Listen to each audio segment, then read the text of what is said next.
Hello everyone, welcome to the midweek market update. இன்னைக்கு date 25 March. Nifty close ஆன price பார்த்தீங்கன்னா 23,309. Bank Nifty பார்த்தீங்கன்னா 53,695. சரி, நம்ம ஒரு 2 வாரமாகவே என்ன பேசிட்டு இருக்கோம் அப்படின்னா, ஒரு சைட்வேஸ் பேட்டர்னும் இல்லைன்னா வேவ் 4 எலியாட் வேவ் லாங்குவேஜில் ஒரு வேவ் 4 உருவாகணும். அதாவது சைட்வேஸ். அப்போ என்ன ஆகும்னா, ஒரு அக்ரெஷனான செல்லிங் வந்து ஸ்டாப் ஆகணும் அப்படின்ட்டு நம்ம ஒரு 2 வாரமாக பேசிகிட்டு இருக்கோம். பார்த்தீங்கன்னா இதை 18/3 அன்னைக்கு இந்த மாதிரி ஒரு பேட்டர்ன் எதிர்பார்த்தோம். ஓகேங்களா, இது வந்து நிஃப்டி, இது வந்து பேங்க் நிஃப்டி. ஸோ இந்த மாதிரி ப்ரைஸ் மூவ் ஆகணும் அப்படின்ட்டு.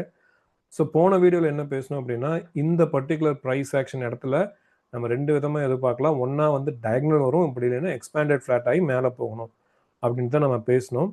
இது வந்து நிஃப்டி, இது வந்து பேங்க் நிஃப்டி. இதை நான் டிஸ்கஸ் பண்ணியிருந்தேன் போன வீடியோவில். இந்த நீங்கள் 18ஆம் தேதியிலேருந்து நீங்கள் பார்த்தீங்கன்னா லெவல்ஸ் மார்க் பண்ணியிருப்பேன். நிஃப்டி வந்து 22,585. இது வந்து பாருங்க 22,585 லெவலில் டச் பண்ணிட்டு தான் நல்லா பவுன்ஸ் ஆயிருக்கு. அதே மாதிரி பேங்க் நிஃப்டிலையும் பார்த்தீங்கன்னா நீங்கள் 18 மார்ச்சே பார்த்துருக்கலாம். 51,755 பாருங்க, இது நிஃப்டி.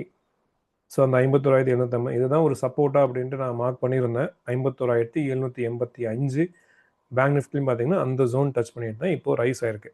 ஆனால் என்னன்னா, இந்த இடத்துக்கு நான் எப்போ வருவோம் அப்படின்னு நினச்சேன்னா, ஒரு எக்ஸ்பேண்டட் ஃப்ளாட்டோ உங்களுக்கு பார்த்தா தெரியும். ஒன்றா அந்த எக்ஸ்பேண்டட் ஃப்ளாட் முடிஞ்சு வரணும், இல்லைன்னா டயக்னல்லே வரணும். அப்போ தான் அந்த முக்கியமான சப்போர்ட் வேலை செய்யும்னு நினச்சிருந்தேன். பட் எனிவே சப்போர்ட் தான்.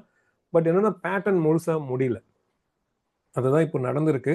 ஸோ ஸ்டில் நான் இன்னும் அதுதான் எதிர்பார்க்குறேன். ஒன்றா இங்கே எக்ஸ்பேண்டட் ஃப்ளாட் வரணும், அப்படி இல்லைன்னா டயக்னல் வரணும். அதுதான் இப்போவும் நம்ம பார்க்க போகிறோம்.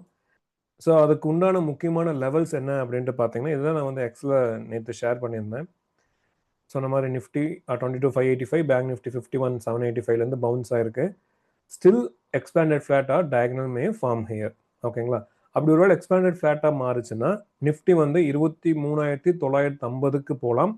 Bank Nifty 55,500. அதாவது எக்ஸ்பேண்டட் ஃபிளாட் அப்படின்னா இது ஏ, பி, ஒரு சி. நம்ம ஆரம்பத்துலேருந்தே எக்ஸ்பேண்டட் ஃபிளாட் ஒரு ஏபிசி தான் எதிர்பார்த்துட்டு இருக்கோம். புரியுதுங்களா, இதுதான் நம்ம பேசிட்டு இருக்கோம். அதே தான் இப்பவும் வாய்ப்பு இருக்குது அப்படின்ட்டு சொல்கிறேன். அப்படி இருந்துச்சுன்னா நிஃப்டி வந்து 23,950 ஜோனுக்கு போகலாம். பேங்க் நிஃப்டியும் பார்த்தீங்கன்னா ஏ, பி, சி 55,500. 55,000 500 56,000 அந்த ஜோன் வந்து போகலாம். ஓகேங்களா, இதுதான் இங்கே மென்ஷன் பண்ணியிருக்கேன். எக்ஸ்பேண்டட் ஃப்ளாட்டாக இருந்தால், ஒருவேளை எக்ஸ்பேண்டட் ஃப்ளாட்டாக இல்லாமல் டயகனலாக இருந்தாலுமே, இப்போ என்ன விஷயம் அப்படின்னா, எக்ஸ்பேண்டட் ஃப்ளாட்டாக இருந்தாலும் சரி, டயகனலாக ஃபார்ம் ஆனாலும் சரி, சார்ட்ஸை பார்க்கும்போது இன்னும் ஒரு லோ பாக்கி இருக்குது. அதாவது இன்னுமே ரிவர்சல்ஸ் கம்ப்ளீட்டாக வரலைங்கிறது ஒரு பாயிண்ட்டாக பார்க்கணும். அதாவது ரஷ் பண்ணி கண்டுபிடிக்க வேணாம் ரிவர்சல்ஸ் வந்துருச்சு அப்படின்ட்டு. ஏன்னா இந்த மாதிரி சூழ்நிலையில் கொஞ்சம் ப்ரைஸ் வந்து கன்சால்டேட் ஆகிறது நல்லது. இதுதான் நான் 2 வாரமாக சொல்லிட்டு இருக்கேன். ஒரு கன்சால்டேஷன் ஃபேஸ் வந்துச்சுன்னா நல்லது. If expanded flat or diagonal, இந்த ரெண்டில் எது வந்தாலுமே ஒன் மோர் லோ, அதாவது இன்னுமே கரெக்ஷன் முடியல அப்படிங்கிறத நான் ஷேர் பண்ணியிருந்தேன். ஸோ இப்போ அதுதான், இப்போ எக்ஸ்பேண்டட் ஃப்ளாட்டாக இருந்துச்சுன்னா நிஃப்டியில்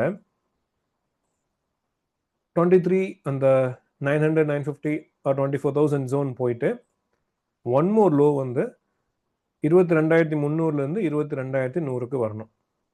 பேங்க் நிஃப்டியில் பார்த்தீங்கன்னா அந்த 55,500 56,000 லெவல்ஸ் போயிட்டு ஒன் மோர் லோ பார்த்தீங்கன்னா 50,600 50,150 வரலாம். இது வந்து எக்ஸ்பேண்டட் ஃப்ளாட்டாக இருந்துச்சுன்னா. இது வந்து வேவ் 1 அண்ட் வேவ் 2ன்னு எடுத்துக்கிட்டிங்கன்னா மேக்ஸிமம் ரீட்ரேஸ்மெண்ட் எல்லாம் வந்துருச்சு.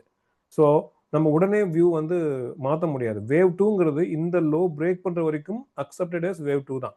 ஸோ இந்த ப்ரீவியஸ் லோ எப்போ பிரேக் பண்ணுதோ அப்போ தான் நம்ம வந்து இது வேவ் 2 இல்லை, இது எல்லாமே ஒரு ஏபிசி பேட்டர்ன் அப்படின்ட்டு நம்ம பேசணும். அதுமே நம்ம ஒரு டீப்பர் கரெக்ஷன் வரலாம் அப்படின்ட்டு பேசணும்னே அந்த ஆப்ஷன். ஸோ டீப்பர் கரெக்ஷன்னா 21,700 21,300 200 கீழே போகலாம். ஸோ ஒவ்வொரு லெவலாக பார்க்கலாம். நம்ம எடுத்தோடனே சொல்ல முடியாது. மேக்ஸிமம் ரீட்ரேஸ்மெண்ட் லெவல்ஸ் வந்துருச்சு. இப்போ என்ன பேட்டர்ன் ஃபார்ம் ஆகுதுன்னு பார்த்தா நம்ம முடிவு பண்ண முடியும். இது வந்து எக்ஸ்பேண்டட் ஃப்ளாட்டுக்கு. ஒருவேளை டயகனல் ஃபார்ம் ஆனால் என்ன அப்படின்னா, இப்போ பார்த்தீங்கன்னா டயகனல் ஃபார்ம் ஆகலாம். பட் என்ன கேட்டால் டயகனல் வந்து ஃபார்ம் ஆயிருந்தால் நமக்கு ஒரு இந்த மாதிரி ஃபார்ம் ஆயிருக்கும். பட் என்னன்னா, ஒருவேளை அது எக்ஸ்பேண்டட் டயகனலாக மாறலாம் அப்படின்ட்டு எஸ் சொல்லலாம். பட் எக்ஸ்பேண்டட் டயகனல் வந்து ரொம்ப ரொம்ப ரேர். நம்ம இதை எதிர்பார்க்க முடியாது. ஸோ நம்ம என்ன அண்டர்ஸ்டாண்ட் பண்ணிக்கலாம்னா, இப்போ ப்ரைஸ் ரெசிஸ்டன்ஸில் இருக்குது இந்த ட்ரெண்ட் லைன். இந்த ட்ரெண்ட் லைனை தாண்டிச்சுன்னா நீங்கள் எக்ஸ்பேண்டட் ஃப்ளாட்டை எடுத்துக்கலாம்.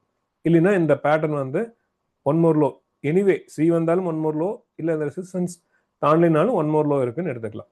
ஓகேங்களா? அதான் நான் சொல்கிறேன், ஒன் நாட் டயக்னல் இல்லைன்னா எக்ஸ்பேண்டட் ஃப்ளாட். இந்த எக்ஸ்பேண்டட் டயக்னல், எக்ஸ்பேண்டட் ஃப்ளாட் இது எல்லாமே வந்து ஈவன் ஃபுல்லான டேஸில் தான் ஃபார்ம் ஆகும். ஸோ அதையுமே நம்ம அக்செப்ட் பண்ணிக்கலாம். நிறைய ஈவெண்ட்ஸ் இருக்கிறனால, வோலட்டிலிட்டி அதிகமாகிறதுனால சம் பேட்டர்ன்ஸ் எல்லாம் எக்ஸ்பேண்ட் ஆகி கம்ப்ளீட் ஆகும். ஸோ அதுவுமே அக்செப்டபிள் தான். ஓகேங்களா? ஸோ அண்டர்ஸ்டாண்டிங் என்னன்னா, என்னை பொறுத்த வரைக்கும் இந்த ட்ரெண்ட் லைன் தாண்டிடுச்சு அப்படின்னா நம்ம அந்த எக்ஸ்பேண்டட் ஃப்ளாட் எடுத்துட்டு அனதர்ல எதிர்பார்க்கலாம். இங்கேயே ரெசிஸ்டன்ஸ் ஃபேஸ் பண்ணி கீழே வருதுன்னா நம்ம மறுபடியும் ரீஅனலைஸ் பண்ணணும். மேபி இது எக்ஸ்பேண்டட் டயக்னலாக கூட ஃபார்ம் ஆகலாம், இல்லை இங்கிருந்து ஒரு புது டயக்னல் ஃபார்ம் ஆகலாம்.